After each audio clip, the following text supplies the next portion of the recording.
how I have it set up right now is I don't have a trigger for this at the moment. I actually have a trigger for the speed light.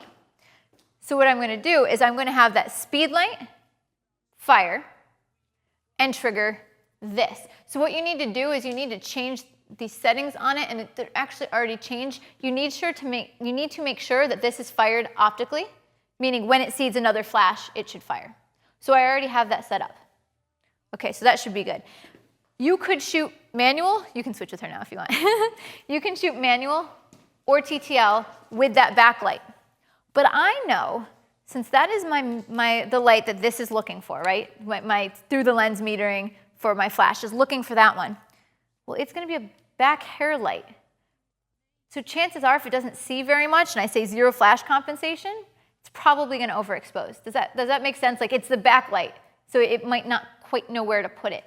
So I'm just going to show you what that looks like and see if that is the case. So let me just turn that flash. I have it set to channel 1, group A. All right, and I'm going to switch over to TTL. It was in manual. And we're just going to do 0 flash compensation. Okay, and at f8. So this should be correctly exposed. And since I'm using TTL, it should give me a hair light that's correctly exposed as well. All right, so point right back at his hair. Look right at me. Okay, so what I thought was correct. If you look for the tether, he has a really bright hair light, rim light. Because it's saying 0 compensation, I want correct exposure, it's a back rim light, it doesn't see much, it doesn't quite know what to give me. So I could say, no, I'm going to outsmart it, this is how I want to do it. I'm just going to adjust my flash compensation on that first flash. I'm going to adjust it. And that's really bright. I'm going to do -2 stops. I think it's like 2 stops overexposed. So I'll do the exact same thing again. Oh, he's really modeling for me. This is pretty good. And do one more, look me straight on, because it's for the angles to match. Okay. All right, so now that I did -2, now it's much closer to correct exposure. So you could do it that way.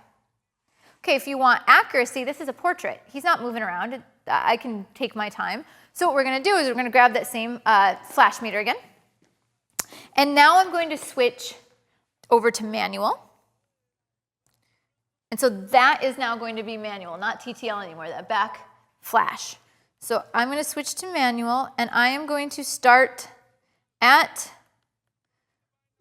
we'll do, let's do 1/32. Just picking it at random.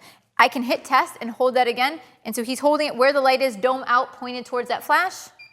And what does it say? Okay, so F7. So F7 is a little dimmer than F8. So I could move her forward, or I'm at 1/32, so I need a little more light. So I could try and see if I went to 16, 1/16 power. Let me just test it and see what that is. All right, so we said what?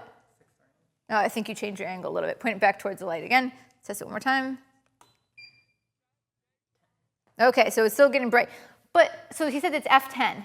The light on him is F8, but maybe I'm okay with that backlight being a little bit brighter. Like, it's not correct to make sure both of them read F8 if that back one is meant to be brighter than the front light. Like, it doesn't have to match. So let's just test it. Good, perfect, look right at me.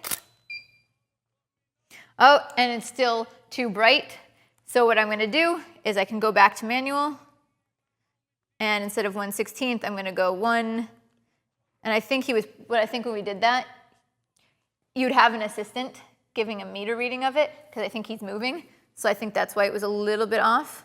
So let me just go back, and it should be 1/32. You're pointing it the right way. Good. All right, let's test this way. Now what does it read?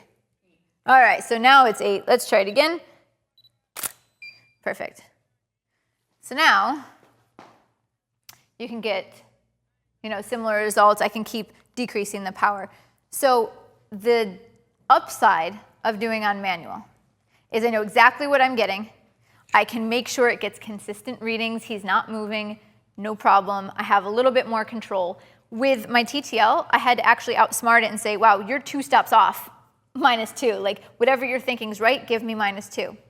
Still gives me the same result. The only benefit of TTL maybe is if we were moving around, maybe it would give me better results, but it's still the backlight.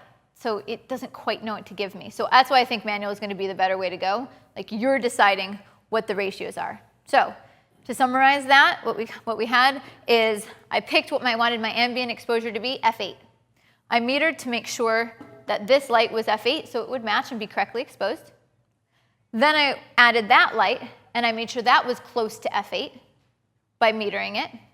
And so then I can decide if I want to change the ratios between them.